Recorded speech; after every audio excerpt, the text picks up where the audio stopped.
Hey, hey, Darrius. I'm so glad that you are able to talk with me and share your experience with having COVID-19. And I really feel like once we share this video, that it's gonna, help give people a different perspective of what to look for and why they do want to do their best practices of wearing their mask and washing their hands and things of that nature. So let's get into it. Okay. Um, what made you decide to get tested? Um, well, I was sick for about, I say, a whole week. And normally you never really sick for a week. So once I was sick for a week and, I did research on symptoms and like all symptoms were hitting on the head. So it was just like, yeah, it's time to go get tested. Right. So when you were sick before that, when you first started feeling ill, did you not think it was coronavirus, or did you Uh, just kind of think it was a bug or something that you could shake? when I first started feeling ill, it was just like, just a Passover. Like, Mm, honestly, I didn't even think Corona was real. So it was just like, right. I'm just sick. I got a cold or something. Right. Okay. So, um, what was your experience like getting tested? Like I know I've been tested and it was horrible for me. Mm-hmm. Um, and I've heard other people say that it was like they had to sneeze or something like that. What was your experience with getting tested? My test really didn't bother me too bad, but it's a weird feeling if it's something new. Like I've had a flu shot and every other test, but it kind of felt weird. It's a weird feeling on the test. And you got tested at the hospital? You went to the Uh, hospital?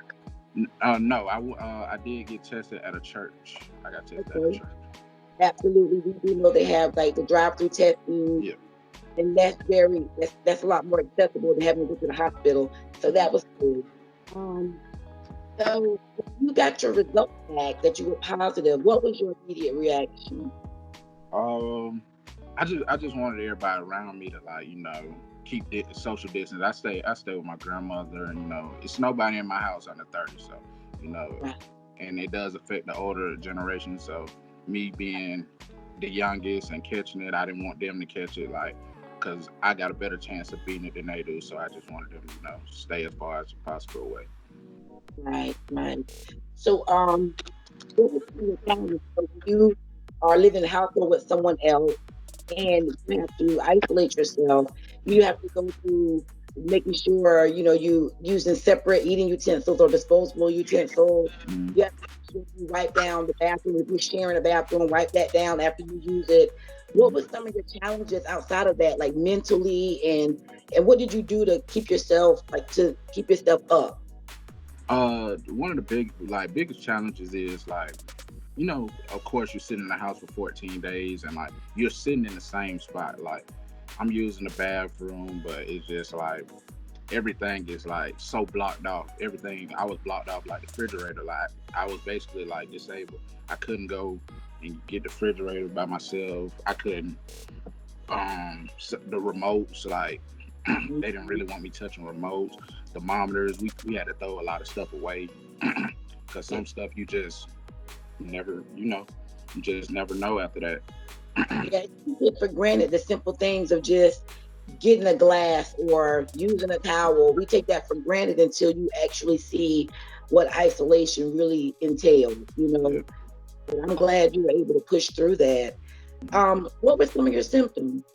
uh all right, so from I really didn't catch my first symptom until 2 days after I felt my first symptom was a fever.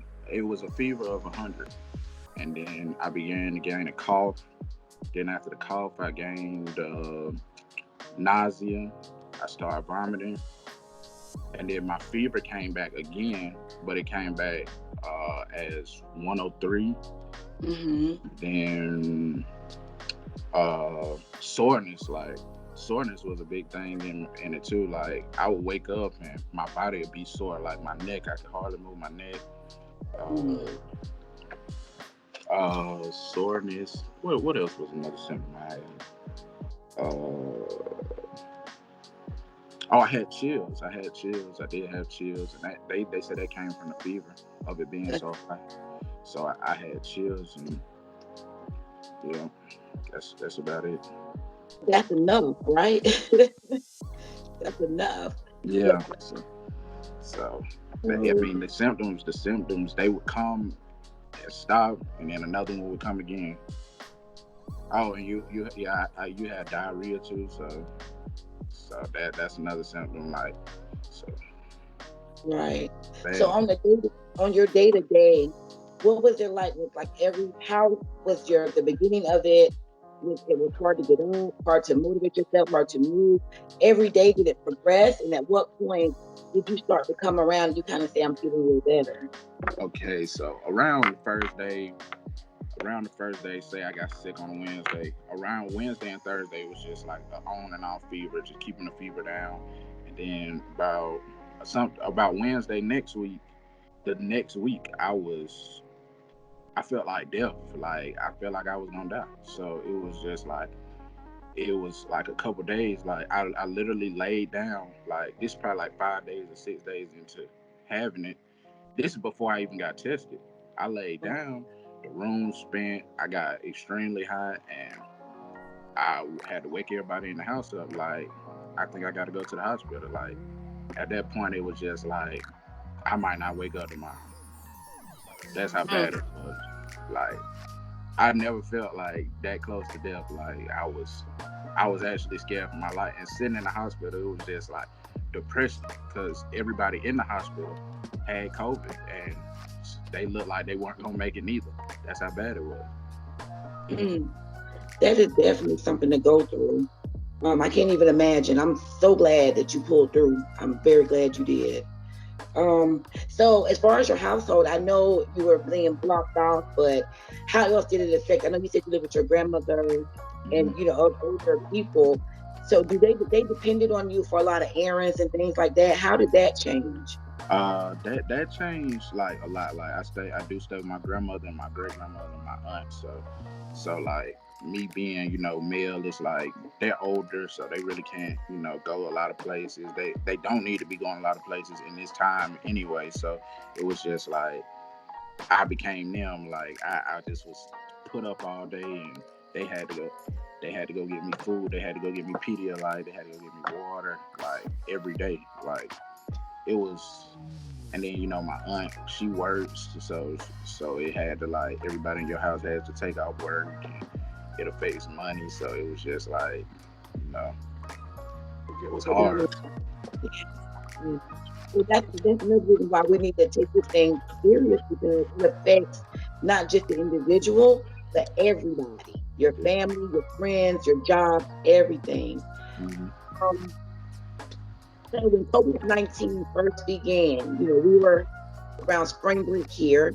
Mm-hmm. Um, what were your thoughts? Like, did you take it seriously? Did you follow the recommendations? We were trying to put safeguards in place for you guys when you came back from spring break.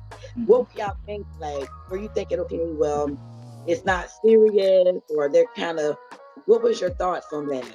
When I really paid no mind to it because I rarely get sick, so it's just like you know, it won't bother me. Like you hear about like stuff like swine flu and all the other pandemics that we went through, and it was just like it's nothing. Like it will never get to me.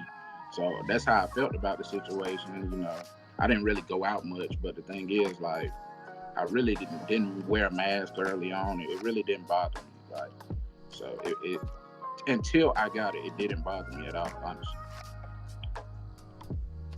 So, what are your thoughts on COVID-19 now?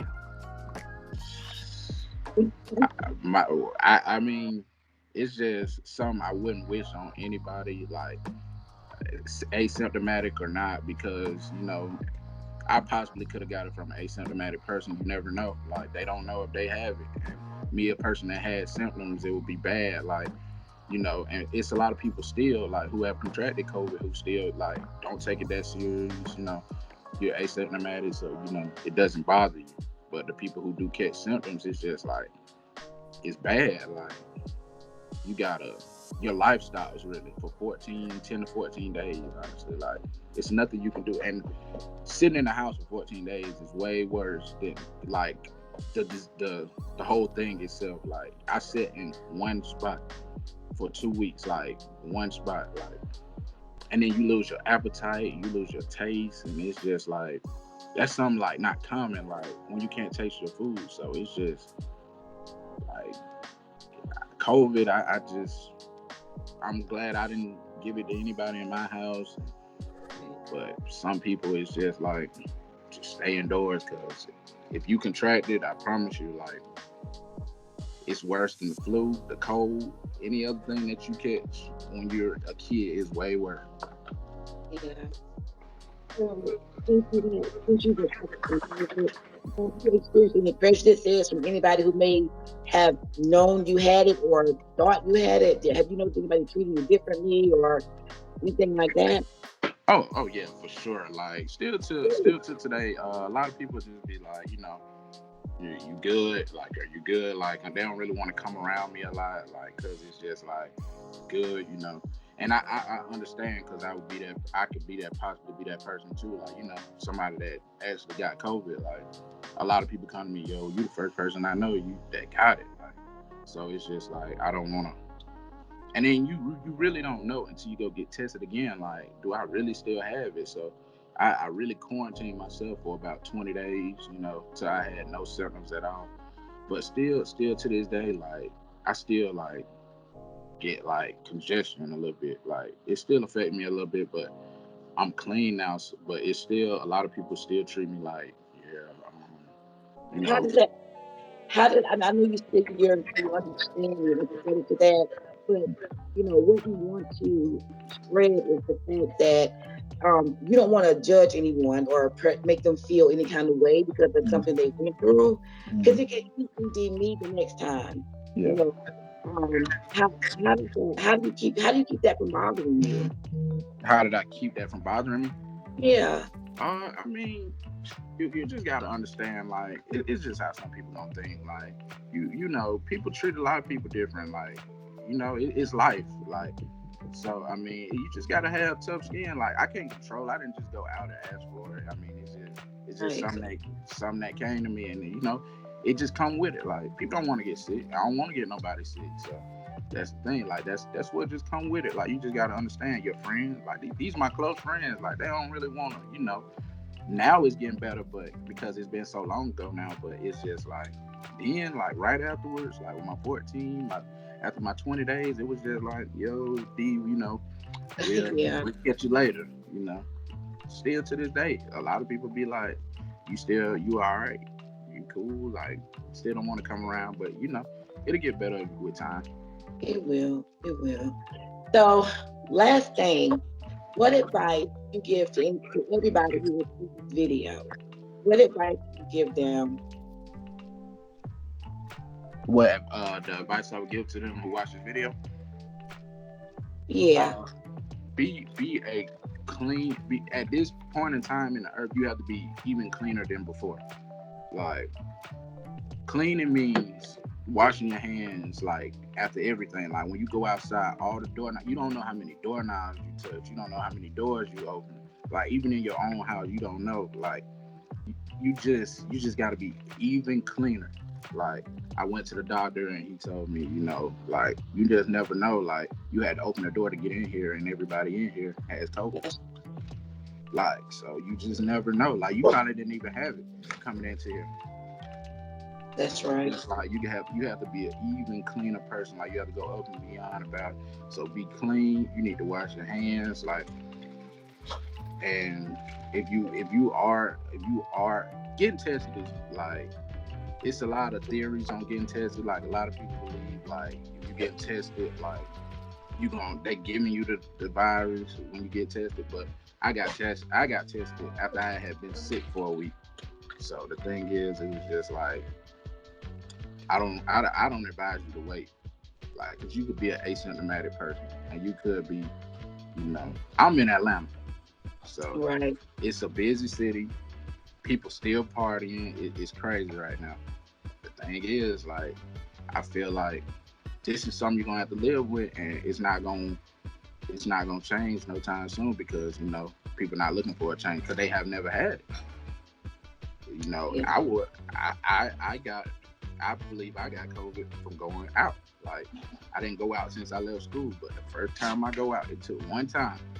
I came back 2 days later. I was sick. Wow. So what about social distancing? You think that's a huge factor in keeping yourself safe? Yeah, for sure. Social distancing, like you know, FaceTime, all this technology, it's great. Like you can like it's not that hard. Like I know you can hang with your friends, but I still see people hanging with 10, 15, 20 people. Like, and I'm telling you, it only take one person in that group to have it, and 5 or 6 of y'all gonna get it. See me, I was luckily to be there and keep it contained just with me. I didn't spread it.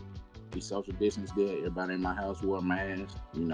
It scared my great grandmother a little bit because she's so much older. She's 89, so it's just like she was scaring herself with it. So, but I never went upstairs. I stayed as far as away from her. So it really helped. Like just being, distance. Like you got to social distance. And my grandmother, she's older, so social distance it really helped us a lot. Like and masks, they say the masks are cheap, but I mean she didn't catch it and nobody caught it, and she was the one. She was the closest contact with me, so she had to quarantine with me even though she didn't catch it. Well, I am so glad that you and your family are safe and healthy. I want you to know that we're still open. So if you need you or anyone that from school, if you find that they're having some difficulties or please reach out because we are here. We're ready to assist and support you guys. Okay. Mm-hmm. I want to thank you so much for taking your time to do this interview. It's really good to see you. You look good. Thank And you. I hope to see you soon in the spring. Okay. Okay. All right. You take care. You too. All right, honey.